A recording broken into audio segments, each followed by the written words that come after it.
मुंबई पुणे एक्सप्रेसवेवर सरकारकडून फक्त चौकशीचे आदेश या आणि अशा अनेक घटनांच्या अनेक चौकशा होतात। पुढे त्यातून काही बोध सरकार प्रशासन घेते का, हा प्रश्न राज ठाकरे यांनी उपस्थित केलाय।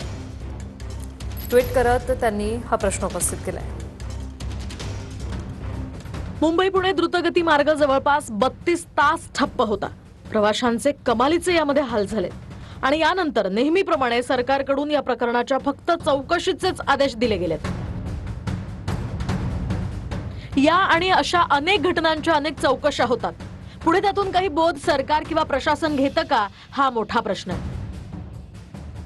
मंगळवार 3 फेब्रुवारीला संध्याकाळी 5 वाजेच्या आसपास गॅसचा टँकर उलटला। त्यानंतर सुरक्षेचा पर्याय म्हणून वाहतूक थांबवली गेली, हे सुद्धा योग्य झालं।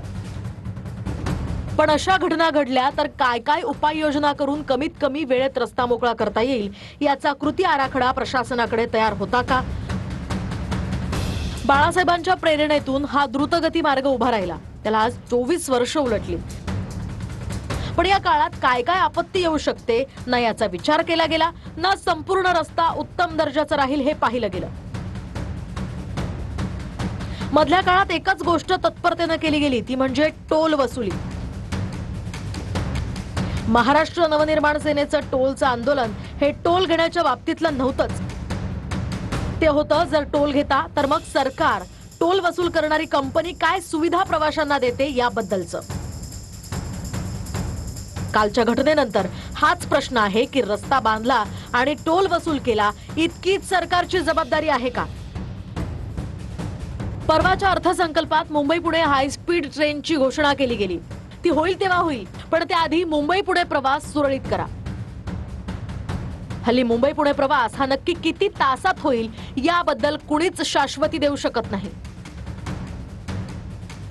मुंबई आणि पुणे ही राज्याच्या आणि देशाच्या विकासाची इंजिन आहेत असं एका बाजूला म्हणायचं आणि 32 तास या दोन शहरांमधील वाहतूक ठप्प होते याकडे स्वस्तपणे बघायचं, यासाठी लागणारा कोडगेपणा अनाकलनीय आहे। ज्या प्रवाशांकडून या काळात टोल वसूल केला गेला तो सरकारनं त्यांना परत केला पाहिजे आणि चौकशांचा फार्स न करता या घटनेसकट इतर काय घटना घडू शकतात आणि त्यावर तात्काळ उपाय कसा केला जाऊ शकतो याचा कृती आराखडा तयार करून लोकांसमोर ठेवला पाहिजे। सरकारमध्ये पालकमंत्री असतात आणि या सरकारमध्ये तर पालकमंत्री पदावरूनच वाद सुरू असतात। पालकत्वाची इतकी आस असलेलं सरकार अजून सुद्धा नागरिकांना निराधार वाटावं अशी परिस्थिती का येते याचा सरकारनं विचार करावाच।